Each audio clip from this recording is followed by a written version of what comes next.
আজকে হচ্ছে healthy food ব্লগের পালা। সয়াবিনের একটা ঝোল, যেখানে ঝোলটা শুকিয়ে গেছে। এটা শশা দিয়ে চিংড়ি মাছের একটা খুব পাতলা প্রিপারেশন, কিন্তু ভালো হয় খেতে।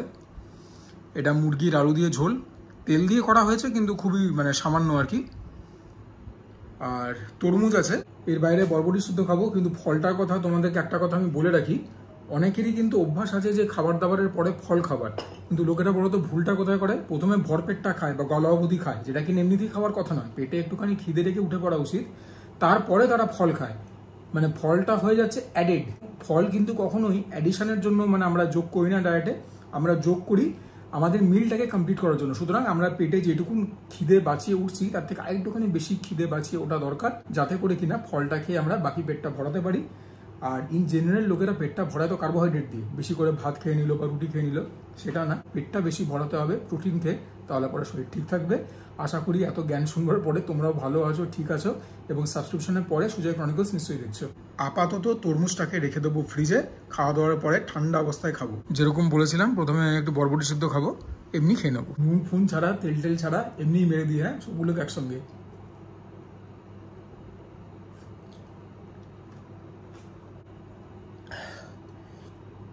খেতে যেরকমই হোক খেতে হবে, এবং ভালো করে চিবিয়ে খেতে হবে, নইলে পরে খাবার হজম হয় না। তোমাদের একটা ট্রিক বলছি আমি,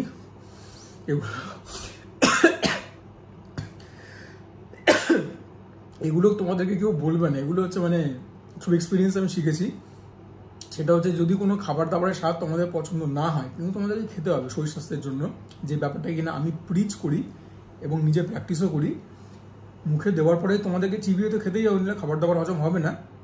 কিন্তু যদি স্বাদটা মানে যেটা আছে আর কি, সেটাকে যদি অ্যাভয়েড করতে চাও,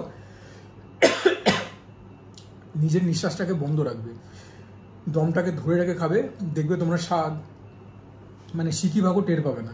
ঠিক আছে, ততক্ষণে তোমাদের ভালো করে চিবিয়ে গেলা হয়ে যাবে। ওইটুকুন নিঃশ্বাস সবাই ধরে রাখতে পারে। This is a very nuanced trick, যেটা তোমাদের সঙ্গে আমি শেয়ার করলাম। ভাত তো কমই খাবো, প্রথমে সয়াবিন খেতে হবে। 1 বাটি সয়াবিন আলু ফালু দিয়ে তৈরি করা, পুরো সয়াবিনটাই খেতে হবে, because rich source of protein. ঝোল সেরকম কিছুই নেই, উইচ ইজ ভেরি ফাইন। ঝোল বেশি হবে, ভাত বেশি মাখতে হবে, ভাত বেশি খাওয়া হবে, তার থেকে এরকমই ভালো। আশা করি খেতে ভালো হবে। যদিও আজকের ব্লগটা তো সেরকম ব্লগ নয় যেখানে কিনা স্বাদটা প্রেসিডেন্স পাবে। আজকেরটা হচ্ছে এভরিথিং অ্যাবাউট হেলথ।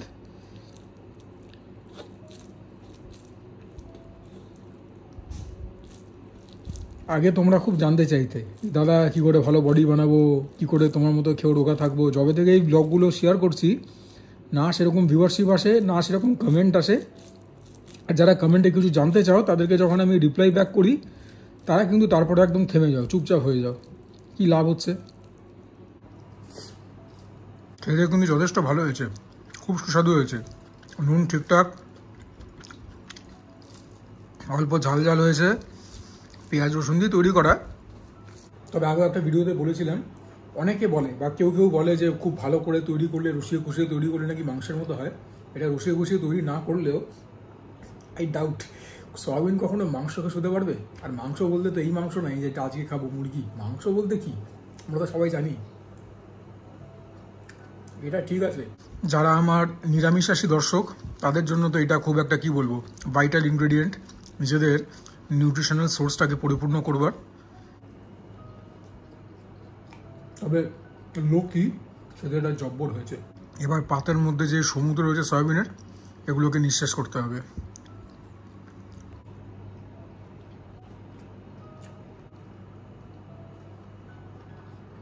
বাইরেটা আমি এটাকে শেষ করি। তোমরা কমেন্টে লেখো যে তোমরা কি আমার কথাবার্তা কিছুটা হলেও ফলো করছো। তোমাদের ভালোর জন্যই কিন্তু বলা। দেখো, চিংড়ি মাছ দিয়ে শশার যে ঝোল, তার এরকম রং। এটা খুবই পাতলা প্রিপারেশন হয়। হ্যাঁ, গরমকালে খাওয়ার জন্য খুব আদর্শ একটা জিনিস। চিংড়ি মাছ দেওয়া রয়েছে, চিংড়ি মাছের ঝোলে তো চিংড়ি মাছ দেওয়া থাকবেই। শশা নিয়ে নিই। এঠো বলে ডু নট বি অ্যালার্মড, রাত্রিবেলা এটা আমিই খাবো। হ্যাঁ, কারণ এতগুলো শশা হয়তো খাবো না আমি। শশাগুলোকে ভাতের সঙ্গে মেখে নেওয়া যায়, তবে তাতে কী হবে বলো তো, শশার ভেতরের যে ময়েশ্চার সেটাও বেরোবে, আরও বেশি জলজলা হয়ে যাবে থালাটা। কি করা যাবে আর। এইরকম চিংড়ি আছে, ছোটো ছোটো চিংড়ি। তো প্রথমে খেয়েছিলাম বরবটি, গ্রিন ভেজিটেবল, শসাটাও গ্রিন, যাই না ওটাকে ভেজিটেবল বলবো না, ফ্রুট বলবো, তবে যাই হোক আরেকটা সবুজের অপশন অ্যাড হলো। এই ঝোলটা খেতে চমৎকার হয়, মানে অফকোর্স দেখেই বুঝতে পারছো তেলাল ঝোলার নয়, কিন্তু এটা নিজস্ব স্বাদ আছে একটা, পাতলা রান্না, চিমচাম রান্না, কিন্তু খেয়ে তোমরা খুব তৃপ্তি পাবে। গরমকালে তো খুব মানে কি বলবো, গরমকালের জন্য খুব ভালো একটা খাবার। এই কদিন একটুখানি বৃষ্টি পড়ে, অন্তত আমি যেখানে থাকি কলকাতায়, সেন্ট্রাল কলকাতায়, বেশ কদিন বৃষ্টি পড়ে টেম্পারেচারটা কিছুটা নেমেছে, তো কিছুটা তো রেসপাইট বটেই, এটা তো অস্বীকার করার কোনো উপায় নেই, কিন্তু তাও মানে গ্রীষ্মকালের জন্য এটা খুব উপযোগী একটা খাবার। খালি এত ঝোল তো পুরো ব্যাপারটাকে মানে গ্রাস নেওয়াটাই একটুখানি চ্যালেঞ্জিং হয়ে যায়। বাকি খেতে কিন্তু চমৎকার। দেখতে দেখতে এটাও শেষ হয়ে এলো, এরপরে চিকেনের দিকে হাত বাড়াবো। বলছি না, এটা গ্রাস নিতে খুবই সমস্যা, যেরকম ডালের ক্ষেত্রে হয় আর কি। এবারে চিকেনের পালা। বাটিতে আটাবার জন্য 4 পিসই নেওয়া হয়েছে, বাকি চিকেন কিন্তু আরও রয়েছে। আগে তো এই 4টে খাই, তোমাদের সঙ্গে শেয়ার করি ভিডিওটা, তারপর দরকার মনে হলে চিকেন আরও নিয়ে খাওয়া যাবে। মানে যে পয়েন্টটা আমি বলতে চাইছি সেটা হচ্ছে এটাই, যে প্রোটিনের মাত্রাটা কিন্তু একটুখানি বাড়াতে হবে, ঠিক আছে? কার্বোহাইড্রেট খুব জরুরি, কিন্তু কার্বোহাইড্রেট দিয়ে পেট ভরলে কিন্তু চলবে না, এটাকে লিমিটে খেতে হবে। সব কিছুই লিমিটে খেতে হবে, কিন্তু প্রোটিন রিচ ডায়েট হওয়াটা কিন্তু খুব জরুরি। এই ছিল ঝোলের রূপ রং। লাল রং এসছে বিকজ অফ কাশ্মীরি মির্চ। একদিনে তোমরা জেনে গেছো, you guys know the drill. তোমরা নিজেদের বাড়িতেও রান্নাবান্না করো বা জানো অন্তত এই ব্যাপারগুলো।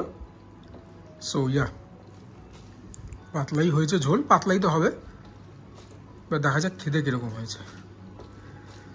প্রপার তেল মশলা দিয়ে না করলে একটা হসপিটাল একটা এফেক্ট চলে আসে খাবার দাবারের মধ্যে, মাঝে মধ্যে, সবসময় না, কিছু কিছু রান্নাতে।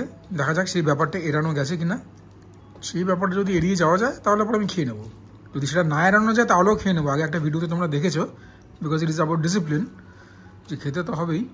লেগ পিস আছে একটা, এটা একটা বডি পিস ব্রেস্টের দিকের, এটা লেগের ওপরের পিসটা, থাই বলতে পারো।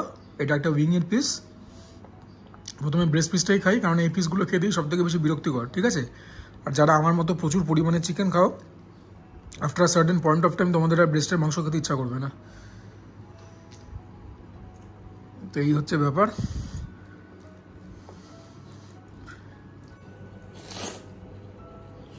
সুন্দর হয়েছে খেতে, গরম মশলার ফ্লেভারটা ভালো। আর আমি তো বলেছি তোমাদেরকে আমরা গরম মশলা স্টারনিস দিই, সেটা ফ্লেভারটা আছে। চিমচাম খেতে, পাতলা খেতে, ভালো খেতে। মাংস দেখতে বেশি তোমরা সুসিদ্ধ হয়েছে, আরেকটুখানি নরম হলে আমি খুশি হতাম, বাট ঠিক আছে, ইট ইজ ওয়েল সিজনড। আলুও হ্যাঁ ঠিকই হয়েছে। বলে তো চন্দ্রমুখী দিচ্ছে, জানি না ঘোড়ার ডিম কি আলু দেয়, চন্দ্রমুখী আলু এরকম হওয়ার কথা নয়, যাই হোক। অল্প টকটক হয়েছে, ঝালটা ঠিকঠাক, আর একটু ঝাল হলে আমি খুশি হতামই। বাকি কম তেলের রান্না, দিব্য খেতে, দিব্য খেতে।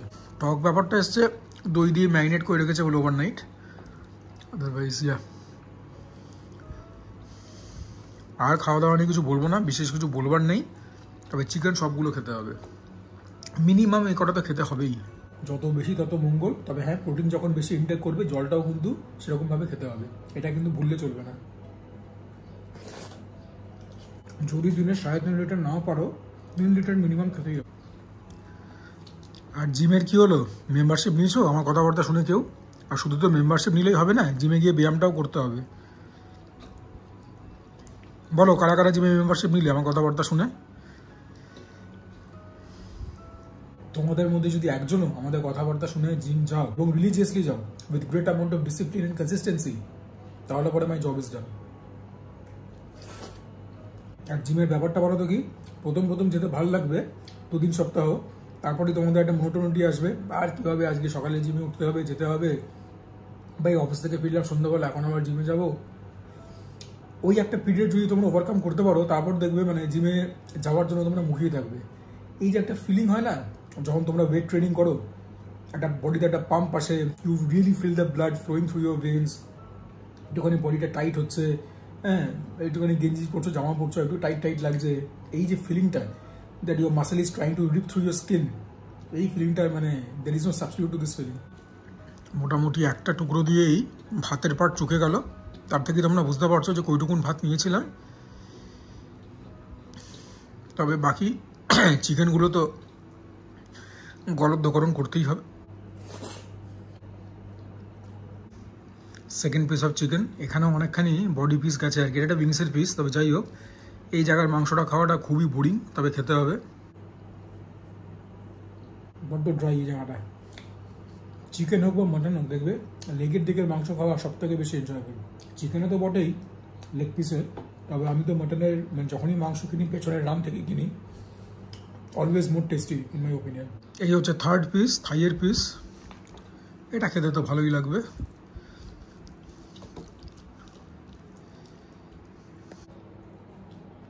ফোর্থ পিস, চিকেনের লেগ পিস। দেখি এরপরে আর কিছু চিকেন খাবো কি খাবো না, বাট সেগুলো আর তোমাদেরকে দেখাচ্ছি না। তরমুজটা খেতে হবে এরপরে।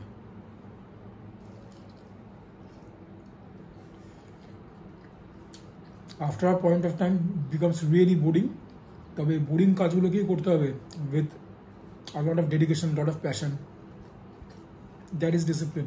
লাস্টলি ঠান্ডা ঠান্ডা তরমুজ। তরমুজ খাওয়াকালে একটাই সমস্যা, ভেতরে বীজগুলো থেকে যায়, আদারওয়াইজ তরমুজ খেতেও খুব মজা। তো আজকে টক দইয়ের স্থান নিয়েছে তরমুজ।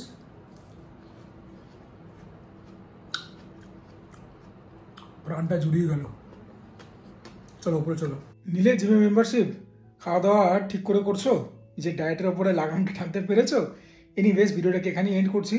আশা করি তোমাদের নিশ্চয়ই ভিডিওটা ভালো লেগেছে, তাহলে তো লাইক করেই দিয়েছো। যদি এখন সাবস্ক্রাইব না করে থাকো, you guys are doing a massive disservice. Do comment down below, তোমাদের কমেন্ট থেকে যথেষ্ট মোটিভেশন, ইন্সপিরেশন এবং ইনফরমেশনও পাই। Share my content with friends and family, and for now this is me Sujoy signing of.